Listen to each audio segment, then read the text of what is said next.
1 मे 2011 ची गोष्ट. याच रात्री ऑपरेशन नेपच्यून स्पियर पार पडलं. अमेरिकेने ओसामा बिन लादेनला त्याच्या घरामध्ये घुसून मारलं. त्याच्या 10 वर्ष आधी म्हणजेच 9/11च्या लादेनने घडवून आणलेल्या दहशतवादी हल्ल्यामध्ये वर्ल्ड ट्रेड सेंटरच्या दोन्ही बिल्डिंग पूर्णपणे उद्ध्वस्त झाल्या होत्या, ज्यामध्ये जवळपास 3,000 अमेरिकन मारले गेले होते तर 25,000 पेक्षा जास्त लोक जखमी झाले होते. याच्यानंतर अमेरिका लादेनच्या मागे हात धुवून लागलेली, पण तो काय हाती येतच नव्हता. शेवटी 2011च्या एप्रिलमध्ये अमेरिकेला लादेन पाकिस्तानच्या अबोटाबादमध्ये लपल्याची माहिती मिळाली. अमेरिकेने लादेनला ठार मारण्यासाठी ऑपरेशन नेपच्यून स्पियर सुरू केलं होतं. हे ऑपरेशन इतकं गुप्त ठेवण्यात आलेलं की पाकिस्तानलाही त्याची माहिती नव्हती. अमेरिकन लष्कराच्या विशेष पथकाने पाकच्या सीमेमध्ये घुसून अल कायदाचा म्होरक्या ओसामा बिन लादेनचा खात्मा केला. हे ऑपरेशन USA नेव्ही सीलच्या कमांडोनी पार पाडलं. 25 सील कमांडोज 6 अमेरिकन हेलिकॉप्टरमधून अफगाणिस्तानातून 90 मिनिटांच्या प्रवासानंतर इस्लामाबाद पासून 120 किलोमीटर अंतरावर असलेल्या अबोटाबाद इथल्या कंपाऊंडमध्ये उतरले. घरात शिरण्यापूर्वी सर्वजणच तणावाखाली होते. त्यांच्या घरात शिरताना आर्मीचं एक हेलिकॉप्टर सुद्धा क्रॅश झालं होतं. ओसामा घराच्या 3ऱ्या मजल्यावर होता. कमांडो आले आणि त्यांनी लादेनच्या तोंडावर आणि डोक्यामध्ये गोळ्या झाडल्या.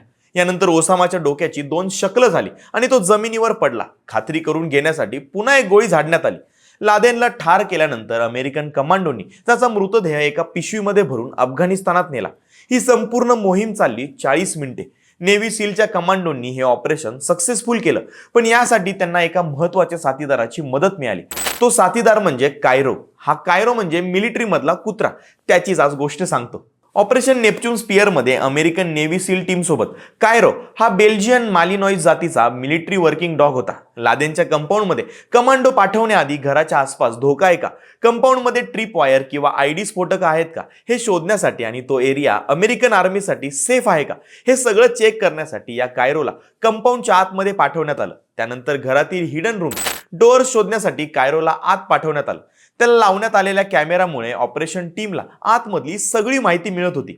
ऑपरेशन राबवताना लादेनच्या घरातून कोणी पळून जाण्याचा प्रयत्न केला किंवा पाकिस्तानी सैन्य जवळ आलं तर कायरोला लावण्यात आलेल्या कॅमेराने कमांडो टीमला आधीच अलर्ट मिळत होता. थोडक्यात काय तर ऑपरेशन आधी आणि ऑपरेशन सुरू असतानाच्या दरम्यान कंपाऊंडच्या बाहेरून सुरक्षेची सगळी जबाबदारी ही कायरोवरच होती. याच वेळी कायरो थेट न्यूट्रलायझेशनचं काम करायचा, म्हणजेच गरज पडली तर शत्रूंना रोखणं किंवा अटॅक करणं हे कायरोची जबाबदारी होती. कायरो या सगळ्यासाठी ट्रेंड होता. त्यानं या आधीच्या मिशन्समध्ये हे सगळं केलं होतं. त्यानं टीमला मोठी मदतही केली. ऑपरेशन नंतर कायरो हा या टीम मधला एकमेव मेंबर होता ज्याचं नाव पब्लिक केलं गेलं, कारण बाकी टीम मधील मेंबरची ओळख गुप्त ठेवली होती. किंबहुना अशा ऑपरेशन नंतर कमांडोंची ओळख ही गुप्तच ठेवावी लागते. ऑपरेशन सक्सेसफुल झाल्यानंतर अमेरिकेचे तत्कालीन राष्ट्राध्यक्ष बराक ओबामा आणि उपराष्ट्राध्यक्ष जो बायडन यांनी कायरोला भेटून त्याचं अभिनंदनही केलेलं. कायरोची ट्रेनिंग इतकी परफेक्ट होती की तो टीमसाठी कॅनॉइन सील सारखा होता, म्हणजे स्वतःचे निर्णय स्वतःच घेऊ शकणारा. त्याच्या हँडलरशी परफेक्ट बॉन्ड होता. प्लेनमधून स्काय डायव्हिंग करणं, हेलिकॉप्टरमधून जम्पिंग करणं, डॉगी गॉगल्स, कॅमेरा आणि कम्युनिकेशन इक्विपमेंट घालून काम करणं, असं सगळं ट्रेनिंग कायरोला देण्यात आलेलं. कायरोचा हँडलर विल चेस्नी होता. विल चेस्नीनं कायरोवर एक पुस्तकही लिहिलं, नो ऑर्डिनरी डॉग नावाचं. या पुस्तकामध्ये कायरोच्या आयुष्याची आणि त्याच्या मैत्रीची कहाणी आहे. याच ऑपरेशन नंतर कायरो रिटायर्ड झाला. त्याचा हँडलर असलेल्या विल चेस्नीनं त्याला दत्तक घेतलं. त्यानंतर कायरो हा चेस्नी सोबतच राहिला, पण दुर्दैवानं एप्रिल 2015 मध्ये कॅन्सरमुळे कायरोला युथनेशिया म्हणजेच दया मृत्यू द्यावा लागला. आज कायरो आपल्यात नाहीये. त्याच्या हुशारीमुळे जगातला मोस्ट वॉन्टेड कुख्यात दहशतवादी लादेन मारला गेला होता. कायरो हा एक असामान्य योद्धा होता.